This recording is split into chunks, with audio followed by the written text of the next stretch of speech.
Welcome to this week's Life on the Hulls, everyone. I'm sitting here in my usual nighttime position here, editing and collating and researching materials and products I'm going to need to complete my catamaran build.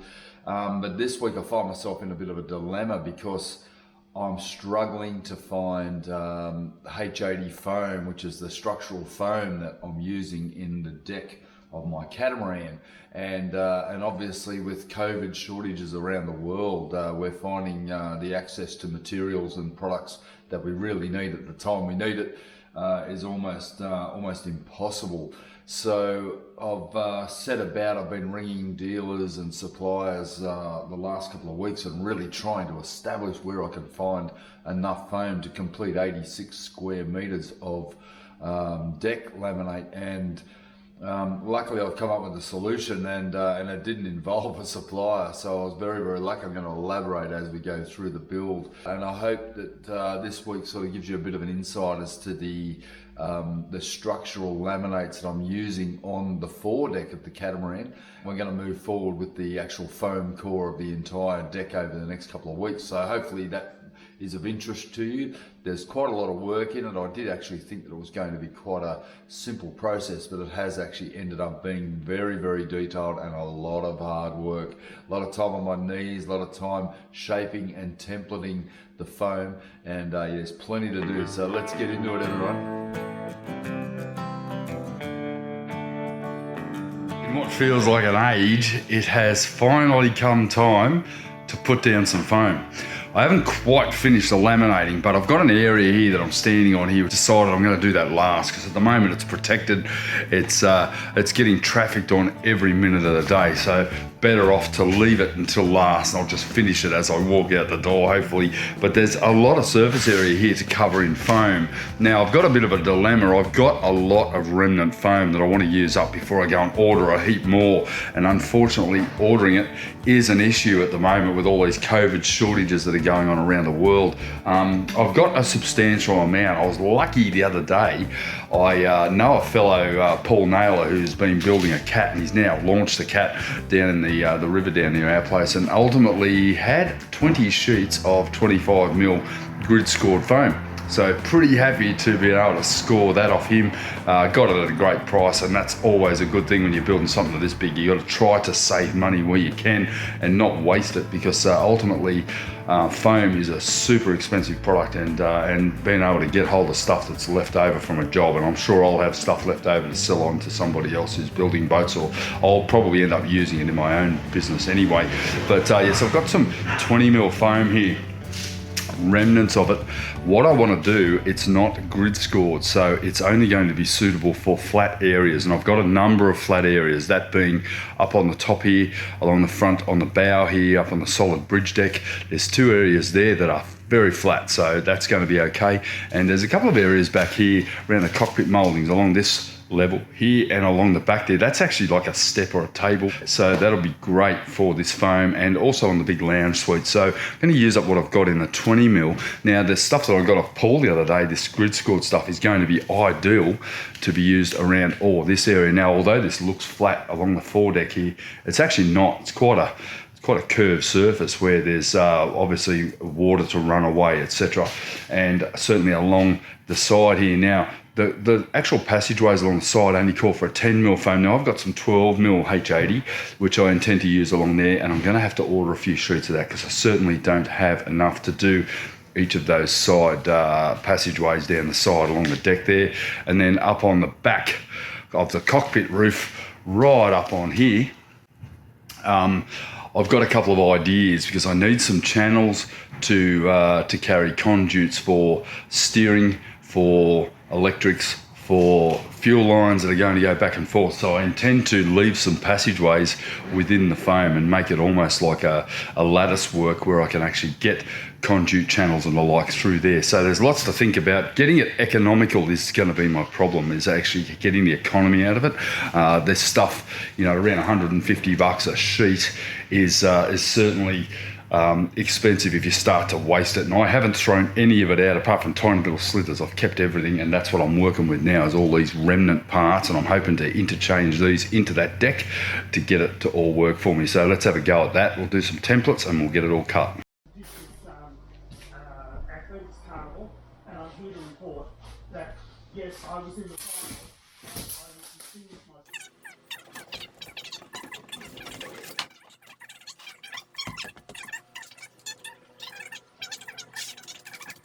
When came to do their shopping, it's disappointing.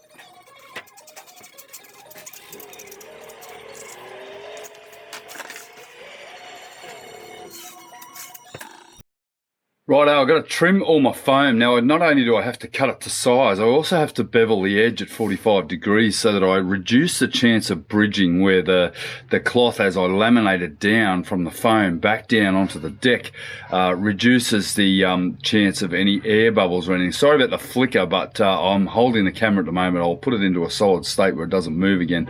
But the key to beveling is I've got a bevel ripping guide on my workbench, and I've also got a closed in room. Now this room here is done with tarps. I leave this room, I love it. I use it as a spray booth, but I also use it for cutting things like foam and MDF and stuff so that I don't end up with dust all over the driveway and into my neighbours' factories, which happened a couple of weeks ago when I was cutting up the window inserts. Unfortunately, guess what? All the dust went into their factories, so I ended up spending half a day cleaning their factories as well as mine. So I've closed it off. I've pretty much closed myself in here, into this room here, and ultimately that just to contain the foam dust, because this stuff's so light that it'll just go absolutely everywhere. So what I'm doing here is I've got my bevel ripping guide. Now this I'll set it at 45 degrees, which gives me that chamfer on all of the foam, and that's why you'll notice as I draw my foam sheets and as I organise them, I actually put a small area on the end here. You'll notice where I mark it where it needs to be beveled. I always do the top side, and that way I know that it's got to be a 45 on that angle. There's nothing worse than getting back up on the mould there and I've cut it on the wrong side. So I'll use this, which is basically a power saw with a 45 degree or an adjustable bevel ripping guide. I've got my track saw here. Simply going to cut all the foam sheets I need to, bevel them, take them up there, sit them in place. I'm going to do all that foredeck today, glue it down, hopefully this afternoon, and then tomorrow morning, once it's all set, come in, laminate it.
So when you've got remnants, this is how you do it. You've just got to make sure you get the joins pretty close together, because if you don't butt join them, you're allowing for resin to flow in between the actual foam, and it can cause a bit of a weak point if you have too big a gap. But what I do is I jam them together. There's absolutely no reason why you can't do this. Now this called for a 10mm foam on this solid bridge deck. I've actually increased it to 20mm, and there's a good reason for that. There's a lot of bulkheads underneath this, and if any water were to land on the deck, we want to make sure they have as strong a structure as possible without any extra weight. And by increasing the thickness of this at 20 mil. It's not affecting headroom. It's actually affecting a bit of storage, probably 10 mil of storage, but that's really inconsequential given the strength increase I'm going to get by doubling the distance between the laminates. Now there's also going to be a lot of other structural points in here by with using the composite angle to glue the deck down on as well. So I've got a lot of theory in here, and certainly it's looking pretty good. Now that'll all go down all in one sitting with a hot coat of sea light and then a hot coat of 300 CSM straight over the top once the sea light's gone off, which will consolidate that down. And yeah, once I've tidied it all up, it should come down pretty nicely. Now what I've decided to do here, this called for 20 mil along this section here, which is actually the lounge suite or the front lounger of the deck. I'm actually going to increase that to 30 mil. It's not going to be a head height issue, but certainly I have a lot of 30 mil and I need to use it up somewhere, and it may as well be there. So that's what's going to happen there. I'm going to go and cut some templates for this one because it's not exactly flat. There's a lot of curvature here. It's going to end just along here, so it's not going to be a large part, but it'll go all the way to that center anchor hatch. Now, at this point, I'm actually going to refer back to some of the information we put forward a couple of weeks ago where we discussed core laminates. Now, in this case, on the foredeck, I had 2 layers of 300 CSM, a 600 double bias, 300 CSM and a 10mm core with a 300 CSM and 600 double bias to finish it off. The actual laminate is the same laminate as the one previous, but with a 20mm core. Firstly, because I've got it in stock, and secondly, because of the significant benefits of using a thicker core. It does add a slight amount of weight, and in this final comparison, you'll see the differences here in relation to my build. And firstly, we have the first laminate, which was originally specified, has a weight of 1.1 at the solid laminate, a bending strength of 3.5 times, a bending stiffness of 7 times, and a thickness of 15mm. Now with this core 2, which is a 20mm core, we actually have a weight of 1.2 of the solid laminate, so not significant, bending strength of 10 times, a bending stiffness of 37 times of the original laminates themselves, and a thickness of 25mm. Now that is significant and well worth considering.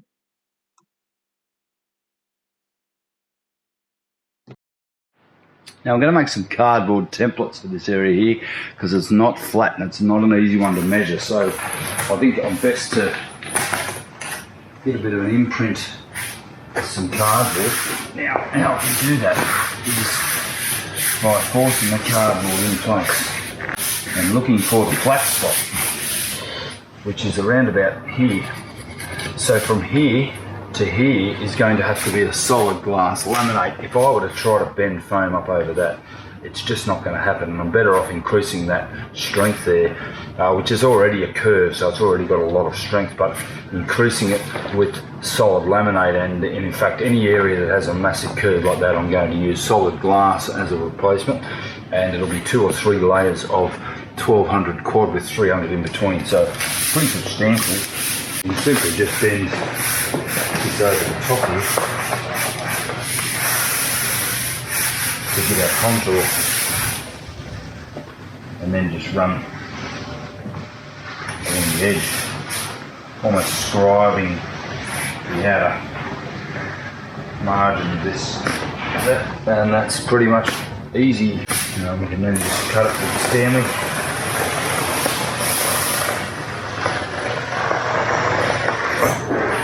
Got that. And, see, even here we have quite a lot of curvature, so I'm going to either put in 30mm foam and a grid score here, but I think solid glass is the better answer here. I end up with just with too much bulk, and quite frankly, I can sacrifice a little bit of weight up here to get this strength around this structure, given that there's already bulkheads intersecting it with it. So really we're only dealing with the area you're treading on, and that's generally only the flat areas of the deck.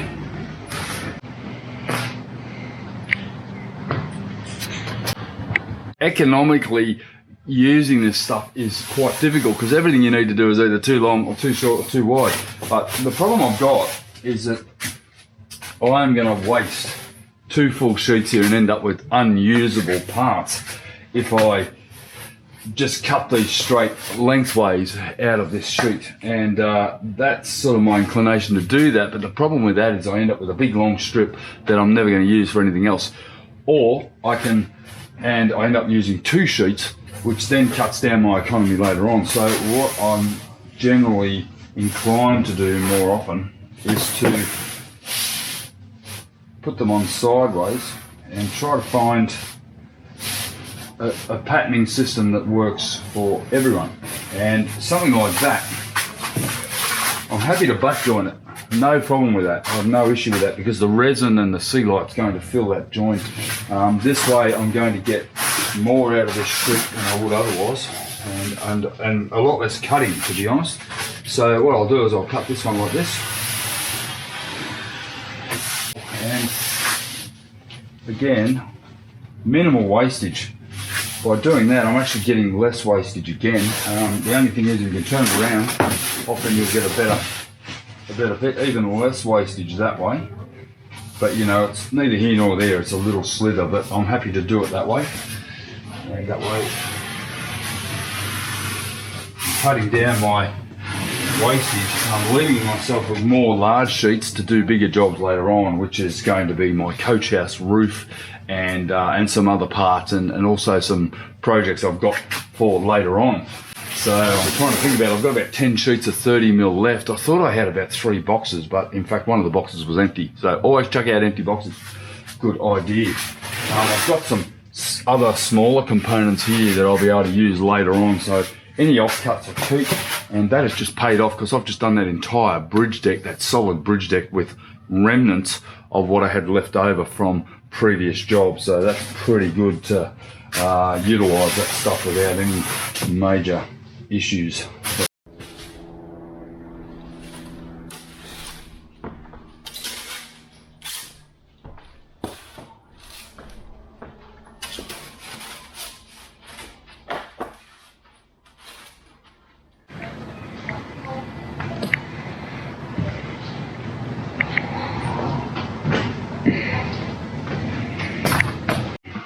Okay, this area here called for 20mm foam right down on these companionway areas. Now I've got this fantastic grid score 25mm that I got from Paul Naylor down the river here. The local guy is basically kindly sold me his excess of foam. Now I'm going to use this for this area here because it's a grid score foam. It will actually conform to the shape of the hull. Now the other problem I have here is that I have once again quite a significant curvature here, so I've got to be careful of that. Plus I need to bevel it down like this. Now I find cutting grid score is a problem because I can cut it with a bevel, but the problem with that is that often it'll chunk out areas of the foam. So generally what I like to do is glue this one down and then sand it away. I'm going to have a go at cutting one of these without sanding it and try to cut it with my bevel ripping guide, because that generally does a better job. It's a cleaner cut than using a 45 bevel on a circular saw or a skill saw. But for now, I am concerned that if I start to chop away at this stuff, it's going to chunk out, and then I'll end up with having to replace areas like I did with the hull. But for now, I'm going to use this stuff for this area here, and once again I've got to make a template to make sure that I get the right parameters here. And cardboard, you know, it's your cardboard aided design. Once again, I've got to find the sweet spot where it flattens out. Alright, so I'm extending down. Now I have a hatch here. I'm just trying to get an imprint of this hatch. Now I need to have foam up to the edge of the hatch. And then there's a rim that's here, between here and here is a rim. So this will be solid foam. Now I need to bevel the foam down around here to make sure I get no bridging and any sort of leakage.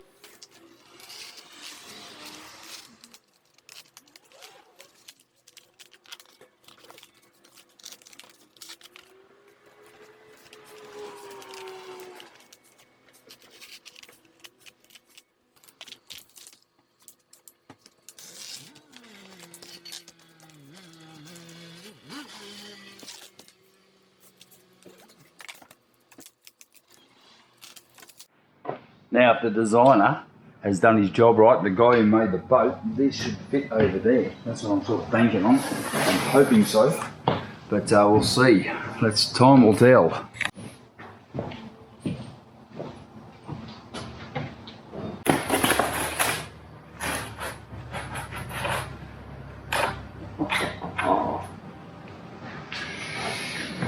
Well, that's interesting.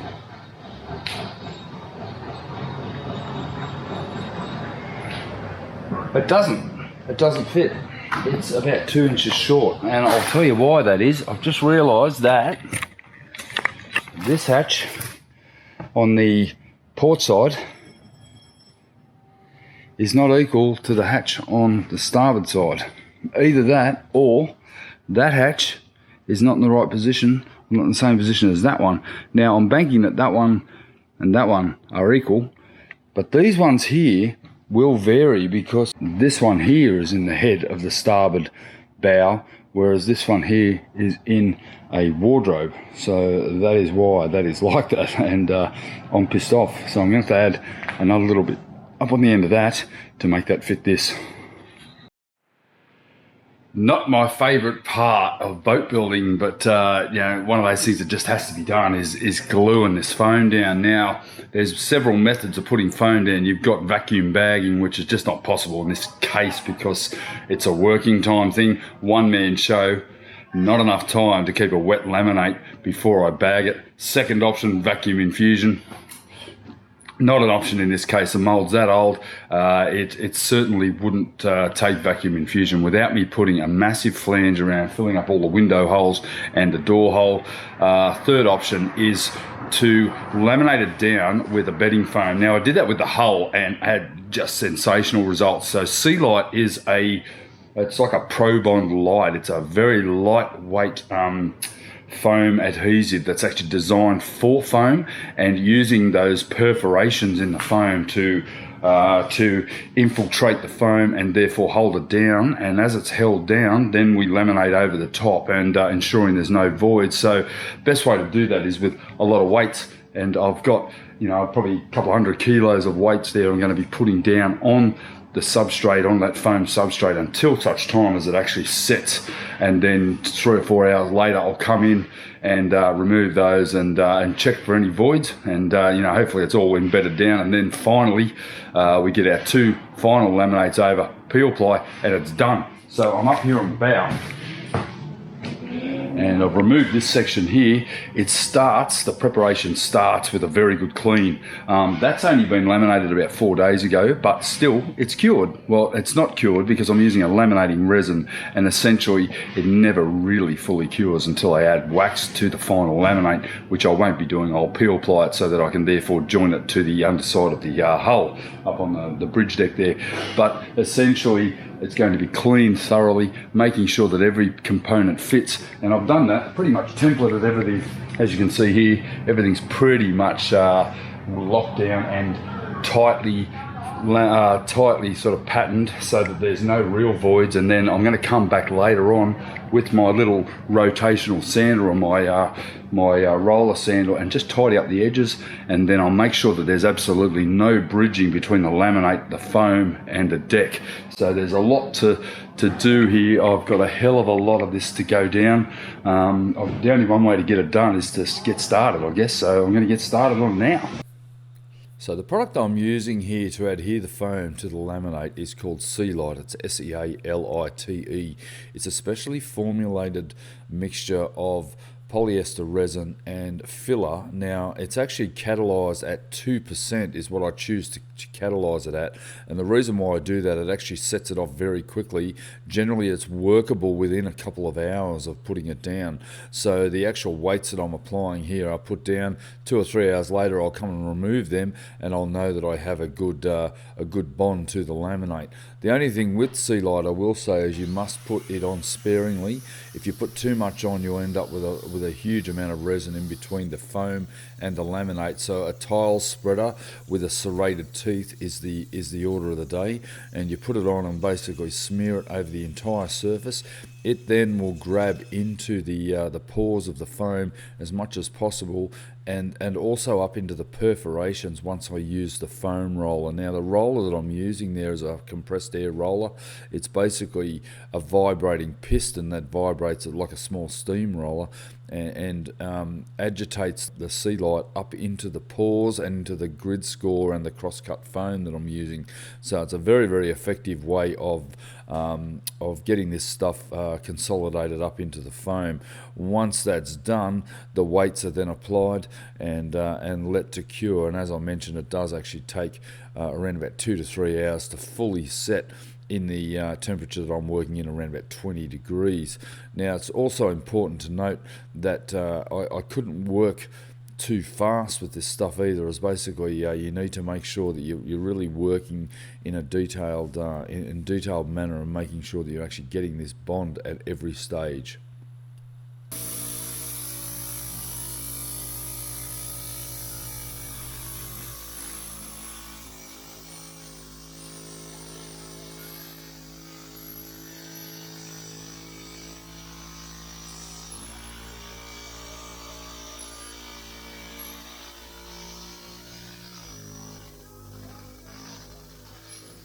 Once I've finished with the roller on each section, I'll then get just a gloved finger and run it around the margins around those bevels to make sure that I've got a radius all the way round, which aids in sanding in the long run. Monumental day. I've got it all here. Everything's weighing down this last bit. Basically completed all of the foredeck, the solid bridge deck right along. So that's all down, and I'm going to come in tomorrow and get my little rotating sander with my roller sander and just tidy up the edges, and that's ready to laminate. I'm pretty happy about that. I still have to complete the solid deck laminate there on the anchor chase, but at the end of the day I've got pretty much ready for glass for the final 2 layers, and I'm going to peel ply it, so then I end up finishing off the laminating schedule with peel ply. That allows me then to join it to the hull. Down here I've got the large curved on the lounge dinette area. That's front lounger, which is basically this. This will go down first thing in the morning, and then I can get into laminating this whole section. I'm pretty happy with that. It's been a pretty big day. It's about 6 o'clock, so it's taken me about 9 hours to get all of that consolidated down. I'll leave that there overnight. Coming in the morning, it'll all be dry. It's actually dry now. It only takes about an hour to kick off, but once it kicks off, I do want to sort of pretty much a good cure before I get to the sanding, because I really do want to make that transition from the glass back to the foam as smooth as possible.